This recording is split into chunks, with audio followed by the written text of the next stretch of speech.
अभी तो सारी माला, सारे गमछे, सब कुछ एक ही गले में पड़ना चाहिए और सारे ओट एक ही जगह पड़ना चाहिए, हाथ के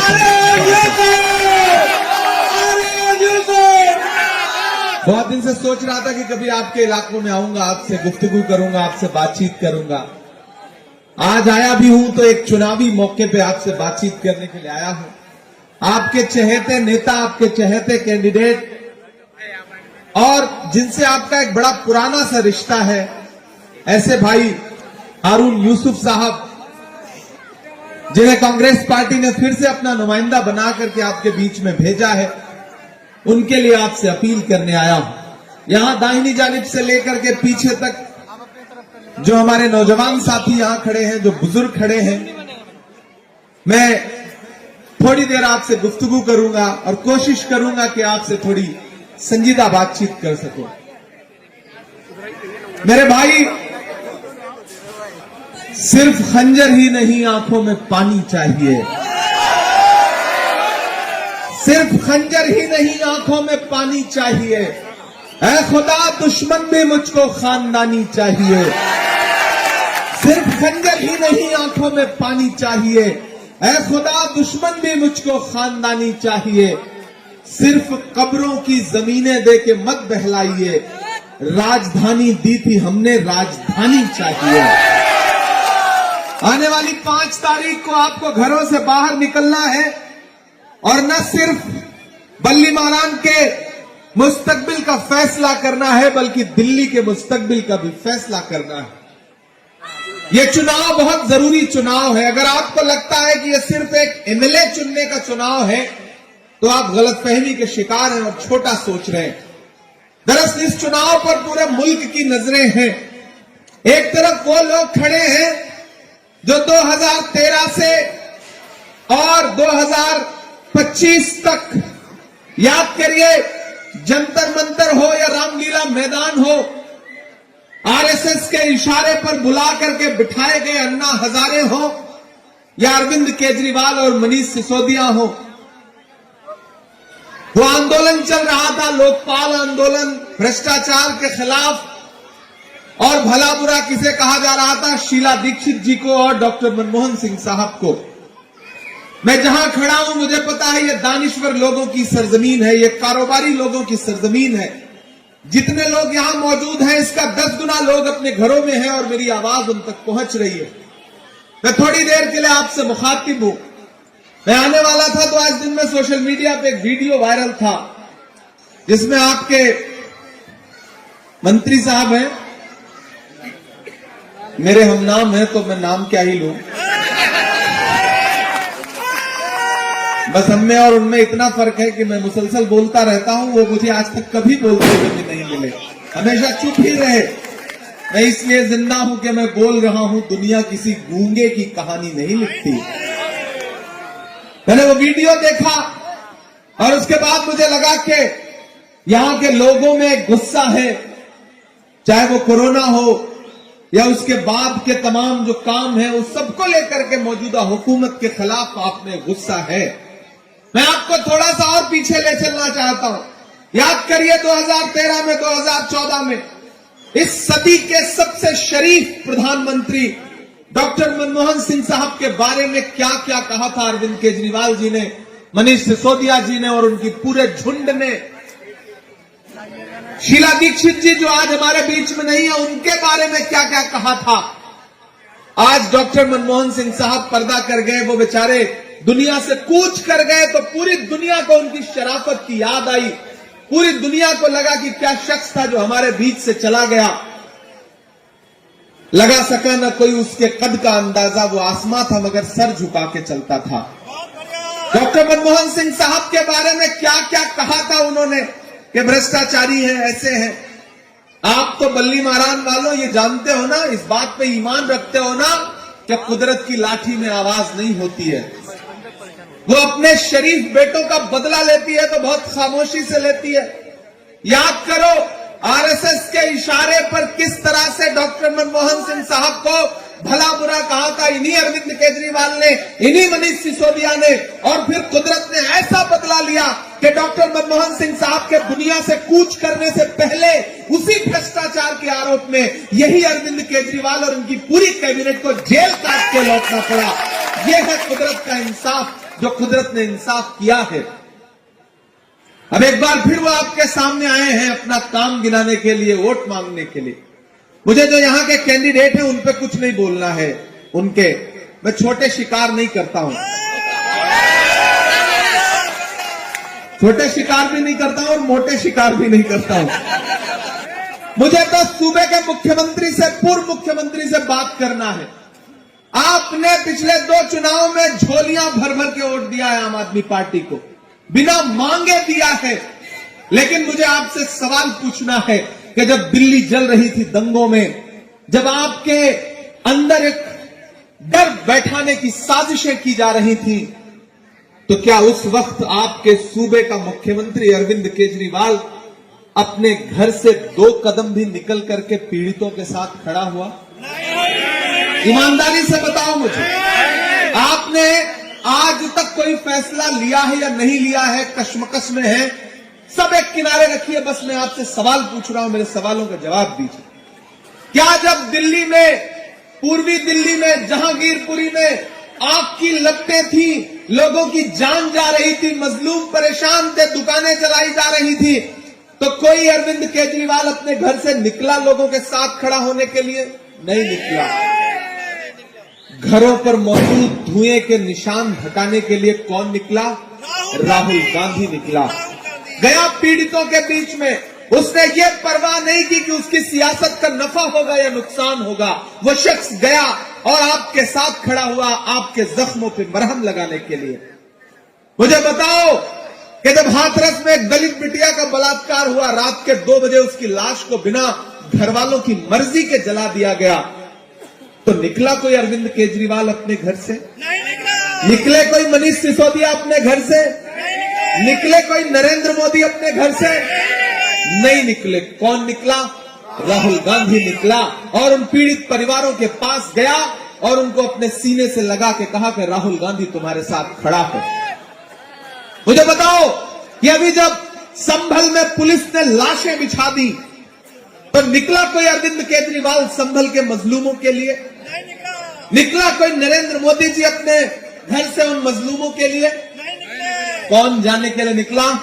राहुल गांधी निकला, प्रियंका गांधी निकली। मुझे बताओ कि जब मणिपुर में बिना कपड़ों के बेटियों को परेड कराया गया, तो निकला कोई अरविंद केजरीवाल? निकले कोई नरेंद्र मोदी जी? नहीं निकले। कौन निकला? कौन गया उनके आंसू पोंछने? राहुल गांधी निकला। पूरे देश में नफरतें उफान पर हैं। आपके लिबास देख करके, आपका चेहरा देख करके, कब कौन सी सड़क पे किसको मार दे ये पता नहीं है। ऐसे वक्त में उन नफरतों के खिलाफ 4000 किलोमीटर पैदल चलने की जुर्रत किसने की? कभी अरविंद केजरीवाल ने आपके खिलाफ जो नफरत है उसके खिलाफ 4 कदम चलने की हिम्मत की हो तो बताओ मुझे। ये मेरे बड़े सुलगते से सवाल है। 4000 किलोमीटर कौन चला? राहुल गांधी चले। कन्याकुमारी से कश्मीर तक मैं साथ चला हूं। मुझसे लोग कहते थे इमरान साहब आप तो शायर हैं, आप राहुल जी के साथ चल रहे हैं, आप क्या कहेंगे? तब मैं कहता था कि जो हर जालिम से टकराएगी वो आंधी बनाऊंगा, जो हर जालिम से टकराएगी वो आंधी बनाऊंगा। नए अंग्रेज आए हैं, नया गांधी बनाऊंगा। वो आदमी चलता रहा अपने पांव के छालों की परवाह किए बगैर। मुझे आपसे सवाल पूछना है बल्ली मारान वालों कि अगर संभल में राहुल गांधी खड़ा है, अगर दिल्ली दंगों में राहुल गांधी खड़ा है, अगर हाथरस की बिटिया के साथ राहुल गांधी खड़ा है, अगर एनआरसी में मारे गए बेटों के साथ राहुल गांधी खड़ा है, अगर मणिपुर में राहुल गांधी खड़ा है, अगर कन्याकुमारी में राहुल गांधी खड़ा है, कश्मीर में राहुल गांधी खड़ा है, अगर डॉक्टर बाबा साहब अम्बेडकर के आईन को, संविधान को बचाने के लिए राहुल गांधी खड़ा है, और फिर आप अपना वोट किसी बहुरूपिये को देंगे, तो फिर आप नाइंसाफी करेंगे। अपने जमीर के साथ, अपनी खुददारी के साथ मैं आपसे ये कहने आया हूं, ये चुनाव बहुत जरूरी चुनाव है। एक तरफ बड़े वाले हैं, एक तरफ उनका छोटा रिचार्ज है। मैं नाम नहीं लूंगा, नहीं आप समझ जाएंगे कि मैं अरविंद केजरीवाल की बात कर रहा हूं। एक तरफ बड़े वाले मोदी जी, दूसरी तरफ उनका छोटा रिचार्ज। एक ने चाय बेची, दूसरे ने शराब बेची, बेची कि नहीं बेची? और आप तो वो लोग हैं जिन्हें हराम और हलाल का फर्क पता है। अल्लाह ने ये सलाहियत दी है आपको कि हराम और हलाल का फर्क जानते हैं आप। आते थे मफलर लपेट के वैगन आर में, याद है? कूद के पोल पे चढ़ जाते थे और आपको चने के झाड़ पे चढ़ा देते थे। करते थे कि नहीं? इन दिनों मफलर उतर गया, गाड़ी बदल गई, और जो खांसते रहते थे वो खांसी भी खत्म हो गई। उनकी खांसी खत्म हो गई, पूरी दिल्ली खांसने लगी है इन दिनों। भाजपा ने दिल्ली की फजा को नफरत से जहरीला बनाया है और आम आदमी पार्टी ने दिल्ली की हवा को प्रदूषण से जहरीला बनाया है। दोनों गुनहगार हैं। मैं आपसे यह कहना चाहता हूं साथियों कि ये जो नफरत है, इसके खिलाफ मोहब्बत का अलम लेकर के कांग्रेस पार्टी ने भाई हारून यूसुफ साहब को आपके बीच में कैंडिडेट बना करके भेजा है। हारून यूसुफ साहब आपके अपने हैं। चिरागों के सफर में दबदबा हो आंधियों का, तो फिर अंजाम जुल्मत के सिवा कुछ भी नहीं होगा। ये दुनिया नफरतों के आखिरी स्टेज पर है, इलाज इसका मोहब्बत के सिवा कुछ भी नहीं होगा। वो मोहब्बत का संदेशा लेकर के आपके बीच में हारून यूसुफ साहब खड़े हैं। मैं आपका बेटा हूं, मैं आपका भाई हूं। देश की सबसे बड़ी पार्लियामेंट में, राज्यसभा में आपके मुद्दों पर लड़ता हूं, बोलता रहता हूं। मैं डरा नहीं, मैं झुका नहीं, कहीं छुप छुपा के खड़ा नहीं। जो डटे हुए हैं महाज पर, मुझे उन सफों में तलाश कर। ऐसा नहीं है कि हमें डराने की कोशिश नहीं की जाती, ऐसा नहीं कि हमें चुप कराने की साजिशें नहीं की जाती, ऐसा नहीं कि हम पे एफआईआर नहीं किए जाते, सब किया जाता है। लेकिन जब जब डराने की कोशिश की जाती है, तब तब अलल ऐलान में लोगों से बोलता हूं कि मत समझना। अब लगा कि मैं जिंदा दिल लोगों के बीच में खड़ा। थक तो नहीं गए आप? मैं बहुत थक के आ रहा हूं। आपकी दाद, आपकी दुआएं, आपका जोश मेरी थकन कम कर देगा। कि मत समझना डराने से डर जाएंगे। और पीछे तक लोग खड़े हैं, सबकी शिरकत हो। कि मत समझना डराने से डर जाएंगे, अब के सारी हदों से गुजर जाएंगे। मौत के नाम का खौफ देता है क्यों? मौत के नाम का खौफ देता है क्यों? मौत जिस रोज आएगी मर जाएंगे।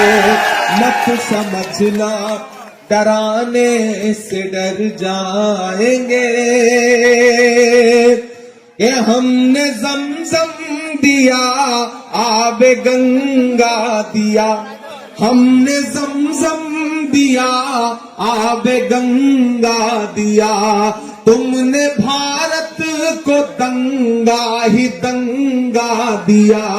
तुमने भारत को दंगा ही दंगा दिया। तुमने एक रंग के ख्वाब देखे मगर, अब तैयार रहना कि तुमने एक रंग के ख्वाब देखे मगर, हमने हिंदुस्तान को तिरंगा दिया। ये तिरंगा, आपकी धड़कनें जो बोल रही हैं उन्हें लफ्जों में डालता हूं। ये तिरंगा बदन पर लपेटे हुए, ये तिरंगा बदन पर लपेटे हुए, एक दिन इस जमीन में उतर जाएंगे। मत समझना डराने से डर जाएंगे। ना इधर जाएंगे ना उधर जाएंगे, बन के खुशबू फजा में बिखर जाएंगे। मेरे भाई, ये चुनाव बहुत अहम चुनाव है, बहुत जरूरी चुनाव है। आने वाली 5 तारीख को जब घरों से निकलोगे और हाथ के पंजे के सामने वाला बटन दबाओगे, तो ये सोच के रखना कि आपका दिया गया वोट सिर्फ हारून यूसुफ साहब को नहीं मिलेगा, मोहब्बत के उस मसीहा को मिलेगा जिसका नाम राहुल गांधी है। आपका दिया गया एक एक वोट प्रियंका गांधी जी को मिलेगा, मल्लिकार्जुन खड़गे साहब को मिलेगा, और आपका दिया गया एक एक वोट इमरान प्रतापगढ़ी पे आपका एहसान होगा। यहां हमारे स्टेट चेयरमैन अब्दुल वाहिद कुरैशी साहब है, शहनवाज साहब है, नौशाद है, काशिफ रहमान साहब, ताहिर भाई, हम मैं कोशिश कर रहा हूं सब तक पहुंचने की, खालिद मुबीन साहब है, और भी हमारे साथी हैं। एक एक करके मैं बीच बीच में जैसे जैसे नाम याद आते जाएंगे मैं लेता रहूंगा। ये चुनाव सच में बहुत जरूरी चुनाव है। और मेरे भाई एक चीज आप जहन में रखो, एक बात आप जहन में रखो कि किस तरह से आपने जब आम आदमी पार्टी को झोलियां भर भर के वोट दिया, तो आज राज्यसभा में आम आदमी पार्टी के 11 एमपी हैं, लेकिन उसमें से एक भी मुसलमान नहीं है। एक भी मुसलमान को राज्यसभा देने के लिए उनके पास दिल नहीं है। एक ऐसा वक्त जब आपकी परछाई से लोग दामन बचा रहे हो, उस वक्त राहुल गांधी ने आपके लिए लड़ने वाले बेटे को, आपके लिए आवाज उठाने वाले इमरान प्रतापगढ़ी का हाथ पकड़ा और ये कहा कि राज्यसभा में जाओ और आवाज बुलंद करो अपने लोगों की। जो लोग आपके बीच में आके कहते हैं कि कांग्रेस ने दिया क्या है, तो यहां खड़ा होकर आपसे कहना चाहता हूं साथियों कि इस देश के डॉक्टर जाकिर हुसैन का नाम सुना है आप सारे लोगों ने ना? डॉक्टर जाकिर हुसैन को राष्ट्रपति कांग्रेस पार्टी ने बनाया, फखरुद्दीन अली अहमद साहब को राष्ट्रपति कांग्रेस पार्टी ने बनाया। लोग कहते हैं कि कांग्रेस पार्टी ने अक़लियतों को दिया क्या है? अनवर तैमूर को असम का मुख्यमंत्री कांग्रेस पार्टी ने बनाया, अब्दुल रहमान अंतुले साहब को महाराष्ट्र का मुख्यमंत्री कांग्रेस पार्टी ने बनाया, बरकतुल्लाह साहब को राजस्थान का मुख्यमंत्री कांग्रेस पार्टी ने बनाया, अब्दुल गफूर साहब को बिहार का मुख्यमंत्री कांग्रेस पार्टी ने बनाया। मौलाना आजाद से बड़ी शख्सियत क्या हो सकती है? एक ऐसा समय 1947 में जब दोनों तरफ लहू लहू मंजर था, आगे बढ़ के पंडित जवाहरलाल नेहरू ने मौलाना आजाद को अपने सीने से लगाया और इस देश का पहला शिक्षा मंत्री बनाया। आज ये नए नए लोग आकर के आपसे कहते हैं कि कांग्रेस पार्टी ने दिया क्या है। मैं आपसे ये कहना चाहता हूं साथियों कि वो आपको बरगलाने के लिए, बहकाने के लिए, अरुण साहब से आपका रिश्ता आज का नहीं है, बहुत पुराना है, बहुत पुराना है। हम सायादार पेड़ जमाने के काम आए और सूखने लगे तो जलाने के काम आए। टूटी हुई तलवार कभी फेंकना नहीं, शायद ये दुश्मनों को डराने के काम आए। और कच्चा समझ के बेच न देना मकान को, शायद कभी ये सर को छुपाने के काम आए। साथियों, हारून यूसुफ साहब से आपका एक जज्बाती रिश्ता है और एक पढ़ा लिखा, एक हर तबके में अपनी इज्जत और अहमियत रखने वाला एक ऐसा नेता जो कई कई साल, कई कई बार आपकी नुमाइंदगी करता रहा, वो एक बार फिर आपके सामने खड़ा है और आपसे अपील कर रहा है कि इस चुनाव में हमारा साथ दीजिए।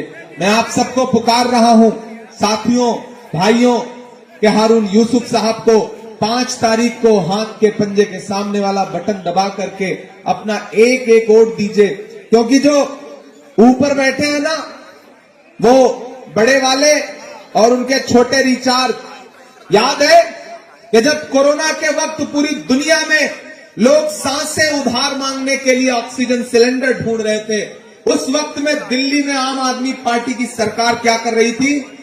एक अलग से बुलेटिन जारी करती थी जिसमें लिखा जाता था कि मरकज से इतने लोग जिन्होंने कोरोना फैलाया, मरकज को बदनाम करने की जो साजिशें की हैं आम आदमी पार्टी की सरकार ने, अरविंद केजरीवाल साहब ने। अभी मैं वही सभा करके आ रहा हूं जंगपुरा में, निजामुद्दीन मरकज के सामने दरगाह रोड पर मैं सभा करके आ रहा हूं और वहां लोगों से कह के आ रहा हूं कि जो दिल में छुपा रखी है वो बात बता दो। बल्ली मारान वालों, जो दिल में छुपा रखी है वो बात बता दो, जज्बात जो जख्मी है वो जज्बात बता दो, दुनिया को चलो अपने ख्यालात बता दो, मरकज के गुनहगारों की औकात बता दो, मरकज के गुनहगारों की औकात बता दो।